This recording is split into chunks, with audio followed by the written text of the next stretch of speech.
আমরা দু ভাই আছি, আর একটা বোন বাড়িতে ছিল। তা আমি কোয়ার্টারে ছিলাম। আমার বোনটা দেখেছি আমার মাকে কাছাড়ে কাছাড়ে আমার দাদাটা মেরেছে পয়সার জন্য। ওই টাকা আর একজন চাকরি, এইটার জন্য। টাকা চাই এখন। টাকা আছে এই মাত্র আমাকে সংঘাত প্রত্যেক মাসে মান্থলি 10,000, সেটা আবার পোষাচ্ছে না। এখন ওকে 40 লাখ টাকা আছে। করলো 40 লাখ। 40 লাখের জন্য মাকে খুন করলো? হ্যাঁ, কি করতো? সার্ভিস। আর তোমার মা? মা পেনশন পেত। পেনশন না, ওকে একজন আমি সার্ভিস নেবো তো আমার দাদা টাকা নেবে 40 লাখ। ইসিএল এর? হ্যাঁ। তোমার নাম? জয়ন্ত আমরা। যে মারা গেছে? বৈশাখী আমরা। আমরা ওই 12টা সাড়ে 12টা নাগাদ আমরা নিজের নিজের রুমে সবাই ছিলাম। আমার ছোট শালা জয়ন্ত হেমব্রম নিজের রুমে ঘুমাইছিল। আমার হঠাৎ বড় শালি আমাদের কাছে দৌড়ে আসে, বলে কি মাকে মারছে বড় দাদা কাছাড়ে কাছাড়ে।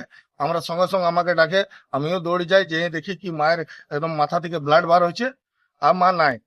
ও বলছে কি আমি মারি নাই তো ডক্টরখানা কেন নিয়ে যাবে? মেরেছে ওই 1 মাস আগে থেকে। ও নিজেই বলছিল কি মাকে মেরে দেবো, টাকা যদি না পায় মাকে মার। কিসের টাকা? কোন টাকা? বাবা মারা গেছিল, বাবার ধার আছে মোটামুটি 50 লাখ টাকা, আর 40 লাখ টাকা পেয়েছে। তো 50 লাখ টাকা ধার যদি মেটানোর পরে তো টাকা তো বাঁচে না, তো টাকা কোথায় থেকে দিবে? কেউ বাবা দিবে না। কি করতো? বাবা এসিলে ডিউটি করছে। বাবার নাম কি ছিল? রামলাল হেমব্রম। মরে গেছে বৈশাখী হেমব্রম। ওকে যে ছেলেটা মেরেছে, হ্যাঁ। ও কোন ছেলে? ও মেজো ছেলে, ওর নাম? রাজীব হেমব্রম। আর বড় ছেলে মারা গেছে, বড় ছেলে মারা গেছে, ওর নাম কি? ও সুনীল হেমব্রম। কোথায় থাকে? কালীপাড়ি ক্যান্টিন।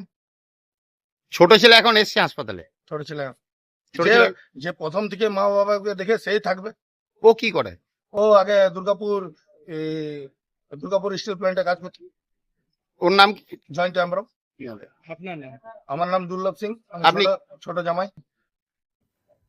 বাড়ির ভেতরেই বৃদ্ধার দেহ উদ্ধার হয়েছে। অভিযুক্ত ছেলে তার খুন করেছে। বৈশাখী মণ্ডল বলে এক বয়স্কা মহিলা, 70-এর উপরে বয়স হবে। তার বডি পাওয়া যায় এখান থেকে। বডির মধ্যে অনেক ইনজুরি মার্কস আছে। তো আমরা বডিটা হসপিটালে শিফট করেছি। এখনো পর্যন্ত অভিযোগ কিছু পাইনি, চলছে এনকোয়ারি স্টার্ট করেছি। ছেলে কি মুখে আটক করেছে? আমরা তো করছি, জিজ্ঞাসাবাদ করছি সবাইকে। এখনো পর্যন্ত কমপ্লেন পাইনি, আটক বা সব এখনো পর্যন্ত কিছু করিনি আমরা। জাস্ট তদন্ত। ফরেনসিক পরীক্ষা করা দেখা যাক, ফরেনসিক পরীক্ষা হতে পারে। এখন আমরা ডিসিশন নিইনি কিছু। সে কি মৃত? ওরা হসপিটালে পাঠানো হয়েছে, ডেড বলে ডিক্লেয়ার করেছে এখনো। হ্যাঁ, ডেড দেখে জিজ্ঞেস করেছি।